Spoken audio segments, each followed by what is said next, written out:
السلام علیکم۔ میرے گھر میں صرف میری ماں ہی تھی جس سے میں سب سے زیادہ محبت کرتا تھا۔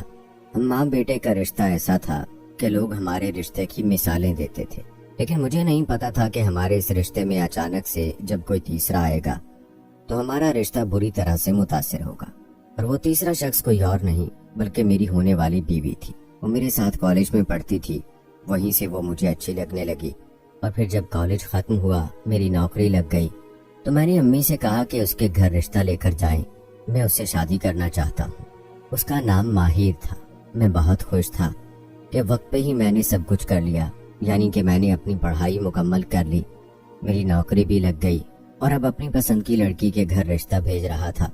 پر جب امی سے کہا کہ رشتہ لے جائیں تو انہوں نے کہا کہ بیٹا، میں نے تو تمہارے لیے اپنی بہن کی بیٹی مومنہ کو پسند کر رکھا تھا۔ مجھے مومنہ بالکل بھی اچھی نہیں لگتی تھی، وہ بالکل اللہ میاں کی گائے تھی، ایک نارمل سی لڑکی۔ اس نے بس میٹرک کیا ہوا تھا لیکن قرآن حفظ کیا ہوا تھا، حافظہ تھی، بچوں کو گھر میں قرآن پاک پڑھاتی تھی، کھانا اچھا بناتی تھی، گھر اچھا سنبھالتی تھی۔ امی کو وہ اچھی لگی ہوگی کیونکہ امی کو اپنی بہو میں یہی ساری خوبیاں چاہیے، لیکن مجھے صرف ایسی عورت نہیں چاہیے تھی جو گھر سنبھالے۔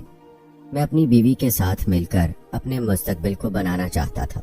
میں چاہتا تھا کہ ہم دونوں مل کے کام کریں، وہ مجھے کاروباری مشورے دے سکے اور ہم دونوں مل کر اپنی زندگی کو آگے لے کر جائیں۔ ایسی عورت نہیں چاہیے تھی جو صرف گھر کو ہی سنبھال سکے۔ اسی لیے میں نے امی سے بڑے ہی پیار اور احترام سے کہا کہ امی، مجھے مومنہ بالکل اچھی نہیں لگتی، اس میں مجھے اپنی ہونے والی بیوی دکھائی نہیں دیتی، آپ ماہر کے گھر رشتہ لے جائیں، میں اسی سے شادی کرنا چاہتا ہوں۔ امی کو یہ بات بری لگی لیکن وہ تو ماں تھی۔ اس نے کہا کہ جو تیری خوشی ہے بیٹا وہی میری خوشی ہے، تو فکر نہیں کر، ہم جلد ہی وہاں رشتہ لے کر جائیں گے۔ کہتے ہیں کہ کچھ لوگ اپنی شکل سے ہی پہچانے جاتے ہیں، جیسی انسان کی نیت ہوتی ہے، حرکتیں ہوتی ہیں، ویسے ہی اس کی شکل ہوتی ہے۔ کبھی کبھی ہم کسی کو دیکھتے ہی کہہ دیتے ہیں کہ یہ تو بہت چالاک لگ رہا ہے، جبکہ ہم اس کو پہلی دفعہ مل رہے ہوتے ہیں۔ شاید ہماری شخصیت کا عکس ہمارے چہروں پہ نظر آتا ہے۔ کچھ لوگ شکل سے بہت معصوم لگتے ہیں اور واقعی معصوم ہوتے ہیں، لیکن کچھ لوگ ایسے بھی ہوتے ہیں جو شکل سے تو معصوم لگتے ہیں لیکن معصوم ہوتے نہیں ہیں۔ اسی لیے یوں شکل سے کسی کو جج کرنے کے لیے آپ کو بہت زیادہ تجربہ چاہیے، جو میری ماں کے پاس تھا۔ جب انہوں نے ماہر کو دیکھا تو وہ پہلی نظر میں ہی سمجھ گئی تھی کہ یہ عام لڑکی نہیں ہے، یہ ایک ضدی لڑکی ہے جو اپنے ماں باپ کو بھی تگنی کا ناچ نچا کر بیٹھی ہے۔ وہ جب پاس آ کر بیٹھی تو اس کی ماں سے ایک غلطی ہو گئی۔ انہوں نے اس کے دوپٹے پہ غلطی سے پاؤں رکھ دیا تو اس کا دوپٹہ سر سے اتر گیا اور تھوڑا سا پھٹ بھی گیا۔ اس نے اپنی ماں سے کہا کہ امی، دیکھ کے تو چلا کریں، کیا ہو گیا آپ کو؟ وہ اچانک سے غصے سے بولی۔ میں نے اس کی طرف دیکھا، میرا مطلب تھا کہ ذرا ریلیکس ہو جاؤ۔ وہ خاموش ہو گئی کیونکہ ہم دونوں تو پہلے سے ہی ایک دوسرے کو جانتے تھے۔ میری ماں نے شاید اس کی اسی بات کی وجہ سے اسے جج کر لیا اور واپس آ کے کہا کہ میں اس کے ساتھ تیری شادی نہیں کروانا چاہتی۔ جو لڑکی سب کے سامنے اپنی ماں سے اونچی آواز میں بول سکتی ہے، وہ کل کو تیرے ساتھ کیا کرے گی اور میرے ساتھ کیا کرے گی؟ لیکن اب مجھے غصہ آ گیا کیونکہ بات میری ہونے والی بیوی کی تھی اور انسان کی ہم سفر اس کی دکھتی رگ ہوتی ہے، اور میں تو اس کو کب سے اپنی ہم سفر مان چکا تھا۔ میں اسی سے شادی کرنا چاہتا تھا۔ میں نے امی کو کہا کہ امی، اب آپ بھی تو روایتی ماؤں کی طرح سوچ رہی ہیں کہ چالاک لڑکی لے کے آؤں گی تو بیٹے کو اپنے ساتھ لگا لے گی۔ امی، کیا ہو گیا ہے آپ کو؟ میں تو اسی سے شادی کرنا چاہتا ہوں۔ میری ماں نے کہا کہ مجھے تیری قسم ہے کہ میں نے ایک پل کو بھی ایسا نہیں سوچا، اور بات صرف میری اپنی نہیں ہے، ماں کبھی خود غرض نہیں ہوتی، بات تیری ہے۔ وہ کل کو تجھے ذلیل کرے گی، تنگ کرے گی، پھر تجھے ٹینشن میں دیکھ کے مجھے ایسا ہی مسئلہ ہوگا نا۔ میں نے کہا کہ امی، یوں کسی کو پہلے سے جج نہیں کرنا چاہیے، ہمیں کیا پتا کون کیسا ہے، آپ بس میرا ادھر ہی رشتہ کروا دیں، ان لوگوں کو کوئی مسئلہ نہیں ہے، ایک آپ کی ہاں کا سوال ہے، بس آپ ہاں کر دیں۔ میری ماں خاموش ہو گئی۔ انہوں نے گہری سانس لی اور کہا کہ ٹھیک ہے، اگر تو یہی چاہتا ہے تو میں تیری شادی وہیں پہ کروا دوں گی، لیکن میں تجھے پہلے ہی بتا رہی ہوں کہ وہ لڑکی تیرے لیے ٹھیک نہیں ہے، تجھے اس سے اچھی لڑکی مل جائے گی۔ مجھے پتا تھا کہ امی میری شادی مومنہ سے کروانا چاہتی تھی، اسی لیے اب ماہر سے میرا دل خراب کروا رہی تھی۔ میں خاموش ہو گیا۔ میں نے وہی والی پالیسی اپنائی کہ بس ایک کان سے بات سنی اور دوسرے کان سے نکال دی، کہ جب تک شادی نہیں ہو جاتی تھی مجھے میری ماں کے ساتھ اسی طرح سے پیش آنا تھا۔ ان کی ہاں میں ہاں ملانی تھی اور جو کہہ رہی تھی میں مانتا جا رہا تھا، کیونکہ انہوں نے میری بات مان لی تھی کہ لڑکی میری پسند کی تھی، اور باقی ساری باتیں میں ان کی مان لیتا تو اس سے کوئی فرق نہیں پڑتا۔ میری شادی ہو گئی اور میری بیوی میرے گھر میں آ گئی۔ میں بہت زیادہ خوش تھا۔ میرے بابا باہر کے ملک ہوتے تھے، وہ میری شادی میں نہیں آ سکے، لیکن انہوں نے وہاں سے اپنی دعائیں بھیجی اور مجھے ویڈیو کال بھی کی۔ انہوں نے کہا کہ بس میرا 1 آدھا سال باقی ہے، اس کے بعد میں آ جاؤں گا۔ میں نے کہا کہ اچھی بات ہے، کیونکہ اب میں اپنی بیوی کے ساتھ مصروف رہنے والا تھا، تو میری ماں کو اکیلا پن تو محسوس ہونا ہی تھا۔ لیکن 1 سال کا وقت تھا، اس کے بعد سب کچھ نارمل ہو جاتا۔ ماہر نے پہلے دن ہی گھر میں تماشا ڈال دیا۔ مجھے اس بات کی توقع بالکل بھی نہیں تھی۔ صبح ہوئی تو اس نے کہا کہ یہ کیا ناشتہ بنا کے رکھا ہے؟ میں ایسے ناشتے نہیں کھاتی، اگر میں ایسے ناشتے کھانے لگی تو میں موٹی بھینس بن جاؤں گی۔ میرے لیے کوئی ہلکا پھلکا ناشتہ لا دو۔ میں جا کر اس کے لیے بریڈ جیم لے آیا اور میں نے اسے پیار سے ایک بات سمجھائی۔ میں نے کہا کہ دیکھو میری بات سنو، 2 طریقے ہوتے ہیں، ایک یہ کہ کھانا بنا ہے اس کو کھا لیجئے، اور دوسرا یہ کہ یہ کھانا پڑا ہے اس کو ٹھوس لو۔ تم پہلی بات ایسے کرتی ہو جیسے آخری بات کر رہی ہو، ذرا پیار سے بولا کرو، تم آرام سے کہو گی تب بھی میں تمہاری بات مان لوں گا۔ میں نے اسے بہت پیار سے سمجھایا تھا۔ مرد کا یہی طریقہ ہوتا ہے کہ وہ پہلے عورت کو پیار سے سمجھایا کرے، اور اگر عورت عقل اور سمجھ والی ہو تو وہ سمجھ جاتی ہے، اگر چھوٹے دماغ والی ہو تو وہ اس بات کو بھی تنقید سمجھتی ہے۔ میں نے اسے آرام سے مثال دے کر سمجھایا، لیکن اس کے ساتھ میرا جھگڑا ہو گیا۔ اب میرا بھی موڈ خراب ہو گیا۔ مجھے تو میری ماں کی باتیں پہلے دن ہی سچ لگنے لگی تھی، لیکن شام ہوئی تو میری بیوی نے مجھے خود ہی منا لیا اور میرے ساتھ بہت اچھا وقت گزارا۔ ہم لوگ اپنی شادی کے شروع کے دنوں کو بہت انجوائے کر رہے تھے۔ وقت اسی طرح گزرنے لگا جب ایک دن میری بیوی نے کہا کہ اس گھر کو چھوڑ دیتے ہیں، یہ گھر پرانا ہو گیا۔ گھر تو یہ واقعی پرانا تھا، لیکن بہت مضبوط تھا۔ اس زمانے کا گھر بنا ہوا تھا جو بہت مضبوطی سے گھروں کو بنایا جاتا تھا۔ یہ گھر میرے بابا نے خریدا تھا۔ یوں سمجھ لیں کہ اس کی تعمیر بالکل ہی پرانی طرز کی تھی۔ اونچے اونچے چھت، لال کلر کے فرش اور رنگیلے شیشوں سے سجی ہوئی کھڑکیاں۔ اس نے کہا کہ مجھے اس طرح کے گھر میں نہیں رہنا، مجھے ایسے گھر میں رہنا ہے جہاں ہینڈل والے دروازے ہوں، لکڑی کے دروازے، صاف ستھری دیواریں، ٹائلوں والے باتھ روم۔ اس نے میرے دماغ میں یہ بات ڈال دی کہ ہمیں گھر بدل لینا چاہیے۔ میں نے اپنی ماں سے بات کی تو انہوں نے کہا کہ بیٹا یہ گھر بہت اچھا ہے، مضبوط ہے، اس میں تو 200-300 سال تک بھی رہ لیں گے، تو یہ کبھی ٹوٹے گا نہیں۔ تمہارے بابا کے بابا نے بنوایا تھا، ایک ایک اینٹ انہوں نے اپنی نگرانی میں رکھوائی تھی، اور اس کی بنیادیں اتنی مضبوط ہیں جیسے کسی پل کو بنانے سے پہلے بنیاد بنائی جاتی ہے، ویسے اس گھر کی بنیاد بنائی گئی تھی۔ اس کے بعد دیواریں کھڑی کی گئی تھی۔ میں نے کہا کہ امی گھر پرانا بھی تو ہو گیا، اور آج کل کون ایسے گھروں میں رہتا ہے؟ غسل خانہ الگ بنا ہوا ہے، باتھ روم الگ بنا ہوا ہے، اتنا بڑا کچن ہے، اتنے بڑے کچن کی تو ضرورت بھی نہیں ہوتی، اور یہ کھلے کھلے گراؤنڈ، ان کا ہم نے کیا کرنا ہے؟ یہاں پر انسان کیا کر لے گا؟ اس سے اچھا کہ کمرے بڑے بڑے ہوں۔ بس میں کوئی گھر دیکھ لیتا ہوں اور اس گھر کو بیچنے کے بارے میں سوچتا ہوں۔ میں نے اپنے والد صاحب سے بات کر لی۔ انہوں نے کہا کہ بیٹا ہمارے بعد سب کچھ تمہارا ہی ہے، لیکن تمہاری ماں کی اس گھر کے ساتھ یادیں جڑی ہوئی ہیں، تھوڑا اس بارے میں سوچو۔ میں نے کہا کہ بابا نیا گھر ہوگا تو نئے گھر میں نئی یادیں جڑ جائیں گی۔ میرے بابا نے مجھے اجازت دے دی، میری ماں نے مجھے روکا، لیکن میں نے ان کی بات نہیں مانی۔ پر جو گھر میں نے پسند کیا تھا اور جو میری بیوی کو بھی پسند آ گیا تھا، وہ گھر بہت زیادہ مہنگا تھا۔ بات ایسے بن گئی تھی کہ ہمیں ساتھ یہ گھر بھی دینا پڑتا اور ساتھ مزید پیسے بھی دینے تھے۔ میں نے فی الحال پرانا گھر دے کے وہ نیا گھر خرید لیا اور کہا کہ باقی پیسے بعد میں دے دیں گے، یعنی کہ ہم نے ان سے اسٹامپ کر لیا اور 3 مہینے کا وقت مانگا۔ رقم بہت بڑی تھی، پر مجھے امید تھی کہ مجھے میرے آفس سے قرض مل جائے گا۔ نئے گھر میں آ کے میری بیوی بہت خوش تھی اور میری ماں ہمیشہ پرانے گھر کی باتیں کرتی رہتی تھی۔ ان کو وہ گھر بہت یاد آتا تھا، کیونکہ وہ اسی گھر میں رخصت ہو کے آئی تھی۔ میں بھی اسی گھر میں پیدا ہوا تھا۔ میری ایک بہن اسی گھر میں فوت ہو گئی تھی۔ وہاں ان کی زندگی کی اچھی بری ساری یادیں بسی ہوئی تھیں۔ اور پھر جب ہمیں مہینے بعد یہ پتا چلا کہ اس گھر کو توڑ کے وہاں پہ فیکٹری بنائی جا رہی ہے، تو میری امی کو بہت دکھ ہوا، کیونکہ وہ گھر کمرشل جگہ پہ تھا اور فیکٹری والوں نے خریدا تھا۔ اس نے کہا تھا کہ بہت بڑی جگہ ہے، میں یہاں پر گولی ٹافیوں کی فیکٹری بناؤں گا،